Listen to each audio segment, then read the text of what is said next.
Vamos estudar sobre o reino de Cush. É a civilização núbia, que significa terra do ouro, o nome Núbia, é o que corresponde ao reino de Cush, um dos primeiros reinos africanos. A civilização núbia desenvolveu-se ao sul do Egito, entre a primeira e a sexta catarata do rio Nilo, a partir do segundo milênio a.C., correspondente ao atual Sudão, o território que correspondia ao reino de Cush. Os povos núbios, nos primeiros tempos, viviam da caça, da coleta e da pesca e também eram nômades, assim como todos os povos dos primeiros tempos. Ao longo do tempo, assim como aconteceu com os egípcios, os núbios desenvolveram técnicas de represamento e irrigação das águas do rio Nilo para utilizá-las na agricultura. A partir do desenvolvimento da agricultura, começaram a formar aldeias, se fixando em um único lugar. Começou o processo de sedentarização, então, desses povos do reino de Cush. As disputas entre as aldeias e as alianças que ocorreram há 2000 anos antes de Cristo, semelhante ao que aconteceu com o Egito, originou o reino de Cush. A semelhança entre a história do Egito e do reino de Cush são muitas. No Egito foram encontrados objetos cuxitas e em Cush também foram encontrados objetos egípcios, o que, segundo os estudiosos, comprova a existência de um comércio entre eles. A história dos dois reinos também está ligada pelo fato do Egito ter conquistado o reino de Cush em torno do ano de 1530 a.C., o qual passou a ser administrado por vice-reis nomeados pelo faraó, que cobrava tributos à população e repassava esses impostos ao Egito.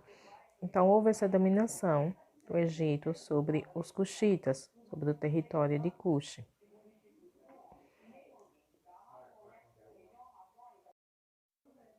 Os cuxitas sofreram forte influência egípcia durante o período de domínio egípcio e adotaram muitos elementos culturais e religiosos, como seus deuses e a prática da mumificação. Além de sofrer influência do Egito, também foi influenciado por outros povos do sul da África, mas muitos símbolos e tradições ganharam significados diferentes também no reino de Cush. Então, eram símbolos e tradições de outros povos, mas que ganharam significados diferentes no reino de Cush. O leão, por exemplo, para o Egito, representava o poder do faraó, em Cush estava relacionado à divindade da guerra e da riqueza, então assumiu uma simbologia diferente.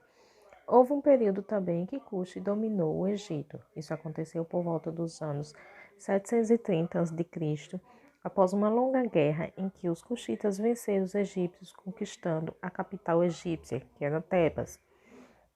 O faraó cuxita Pir assumiu o poder, dando início à 25ª dinastia, que foi a dinastia dos faraós negros, que usavam uma coroa com duas serpentes que erguia-se em suas frontes, simbolizando que reinava sobre Cush e o Egito.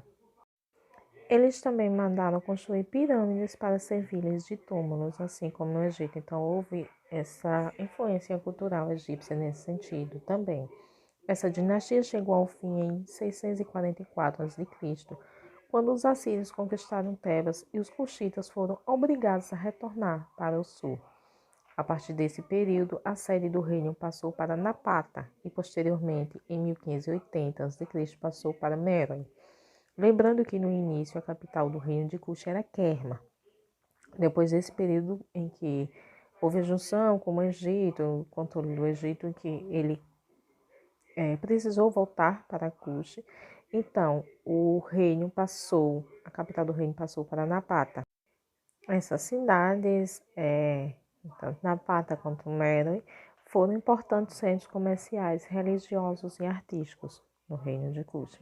As obras de Meroe são consideradas patrimônio da humanidade pela Unesco até a atualidade. Os egípcios destruíram muitos vestígios em seu território que representavam o domínio cuxita. Um exemplo de vestígios que foram destruídos foram as estatuetas de faraós negros, entre outros.